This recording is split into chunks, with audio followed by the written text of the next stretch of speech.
Isochoric process में जब volume constant है, फर्स्ट लॉ ऑफ थर्मोडायनेमिक्स की इक्वेशन लगाते हैं। हमारे पास फर्स्ट लॉ ऑफ थर्मोडायनेमिक्स की इक्वेशन क्या है? Heat supplied is equal to work done by the system plus change in internal energy. हमारे पास यहाँ पर कोई भी गैस है, मान लो इसमें आइडियल गैस भरी हुई है। एक जो इक्वेशन वो हमेशा फॉलो करेगी, PV is equal to N R T, क्योंकि वो आइडियल गैस है, वो तो होना ही है। और क्योंकि ये एक आइसोकोरिक प्रोसेस है तो इसका वॉल्यूम कांस्टेंट है, तो हम यहाँ पर इस तरीके से देखो इसको ब्लॉक कर देंगे, यानी हमारा ये जो पिस्टन है ये इस तरफ मूव नहीं हो सकता, तो उसका वॉल्यूम कांस्टेंट है, ये एक्चुअली इधर भी नहीं आ सकता। अच्छे से उसको वेल्ड कर दिया हमें। अब इस इक्वेशन में क्या होगा? हमारे पास देखो वर्क डन हमेशा होता है, हमने पिछले ही वीडियो में पढ़ा था, ये होता है integral of P D we.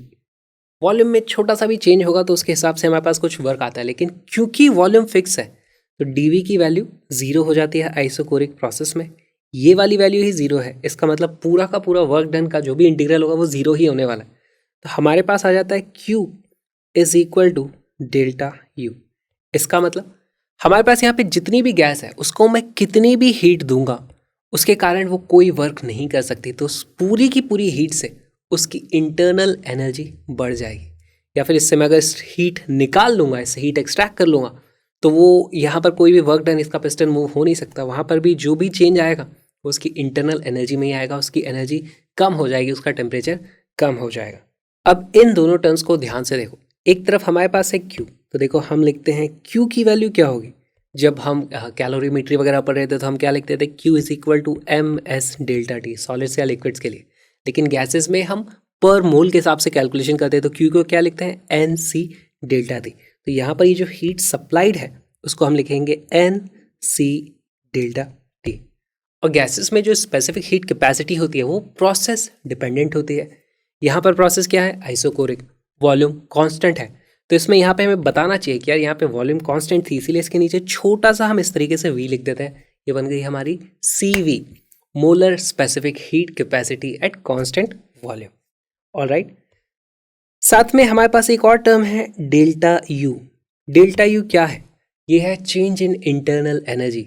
और हमने काइनेटिक थ्योरी ऑफ गैसेस में पढ़ा था कि कोई भी गैस है वो कितनी एनर्जी स्टोर कर सकती है, वो उसकी डिग्री ऑफ फ्रीडम पे डिपेंड करता है।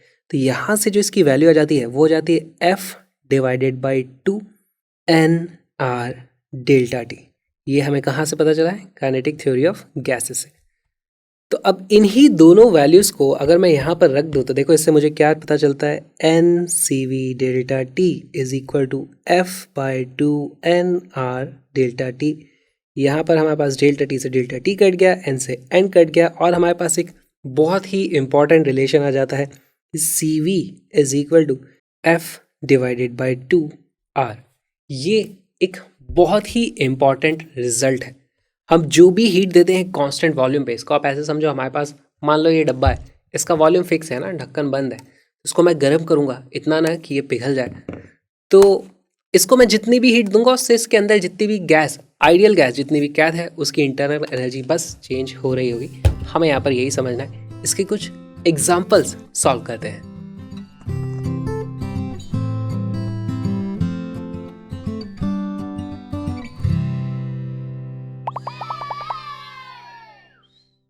Two moles each of monoatomic and diatomic gases are heated in a closed chamber. Find the heat needed to raise their temperatures from 300 K to 600 K. तो यहाँ पे कुछ चीज़ें हमें पता चल जाएंगी। पहली बात तो यहाँ पे देखो लिखा हुआ है क्लोज चेम्बर, इसका मतलब V is equal to constant. यहाँ पर हमें पता चल गया आइसोकोरिक प्रोसेस है। दूसरी चीज़, हमारा टेम्परेचर 300 केल्विन से 600 केल्विन तक गया है, यानी कि चेंज इन टेम्परेचर जो है वो है 600 minus 300 which is equal to 300 kelvin. इस डेटा के साथ हम सॉल्व करना शुरू करते हैं। थोड़ा सा विजुअलाइज करते हैं। हमारे पास क्या रहा होगा? दो इस तरीके से चेम्बर्स हैं। यहाँ पर ये है A और ये है B। This is A, this is B। A में मान लो हमारे पास मोनो एटॉमिक गैस थी, मोनो एटॉमिक, और इसमें थी हमारे पास डाया एटॉमिक गैस। ठीक है, इसके भी 2 मोल्स थे, N इज इक्वल टू 2, यहाँ पर भी है N इज इक्वल टू 2। हमसे पूछा find the heat needed to raise the temperature, कितनी हीट की ज़रूरत पड़ी होगी। तो सबसे पहले इसको करने के जो 2 तरीके हैं, दोनों अलग अलग तरीके देख लेते हैं। पहले वाले केस में हम देखेंगे कि हमारे पास थर्मोडायनेमिक्स की इक्वेशन लगा देंगे। हमें पता है Q is equal to work done plus delta U। अब क्योंकि आइसोकोरिक प्रोसेस है तो इसका मतलब वर्क डन की वैल्यू आने वाली है 0। तो जो हमने हीट सप्लाई करी है वो है डेल्टा U के बराबर। इस गैस की इंटरनल एनर्जी में चेंज कितना हुआ, तो Q is equal to delta U। Delta U की वैल्यू होती है F/2 डेल्टा T। यहाँ से अच्छा डिग्री ऑफ फ्रीडम कितनी होती है मोनोटॉमिक गैस के लिए, वो होती है 3, है ना। तो ये जाता है 3 divided by 2। Number of moles कितने हैं 2। R की वैल्यू होती है 8.314 जूल पर मोल केल्विन और डेल्टा T की वैल्यू है हमारे पास 300। यहाँ 2 से 2 कट जाएगा और हमारे पास जो वैल्यू आएगी इसको आप एक्चुअली जो R की वैल्यू है 8.314, इसको आप अप्रॉक्सीमेट करोगे 8.33333 लिखोगे तो ये जाता है 25 डिवाइडेड बाई 3। इस 3 से ये 3 कट जाएगा, 25 मल्टीप्लाइड बाई 300। अप्रॉक्सीमेटली इसकी जो वैल्यू आ जाने वाली है वो आ जाएगी 7500 जूल और ये हमारा आंसर आ जाता है। अब देखते हैं पार्ट बी, इसको दूसरे तरीके से सॉल्व करेंगे। इस बार हम डायरेक्ट फॉर्मूला लिखेंगे Q is equal to NC delta T। क्योंकि एक क्लोज चैम्बर है, फिक्स वॉल्यूम है, तो यहाँ पे C की जगह CV का यूज होगा। तो N की वैल्यू रखो, नंबर ऑफ मोल्स है 2, CV की वैल्यू कितनी होती है F डिवाइडेड बाई 2R और डेल्टा T कितना है 300। अच्छा डिग्री ऑफ फ्रीडम यहाँ पर कितनी हो जाएंगी, क्योंकि एक डाई एटॉमिक गैस है तो यहाँ पर F की वैल्यू हो जाएगी F इज इक्वल टू 5। यहाँ पर डिग्री ऑफ फ्रीडम कितना था 3। यहाँ से वैल्यू जाती है 2 into 5 divided by 2 into R की वैल्यू अप्रॉक्सीमेटली मैं ले लेता हूँ 25 divided by 3। Now this is an approximation multiplied by 300। ये इस तरीके से कट जाएगा, ये 100 आ जाता है हमारे पास, ये आ जाता है 12500 जूल, या फिर आप इसको लिख सकते हो 12.5 किलो जूल, जिस भी तरीके का आंसर दिया जाए। तो आइसोकोरिक प्रोसेस में ज़्यादा कुछ होता नहीं है।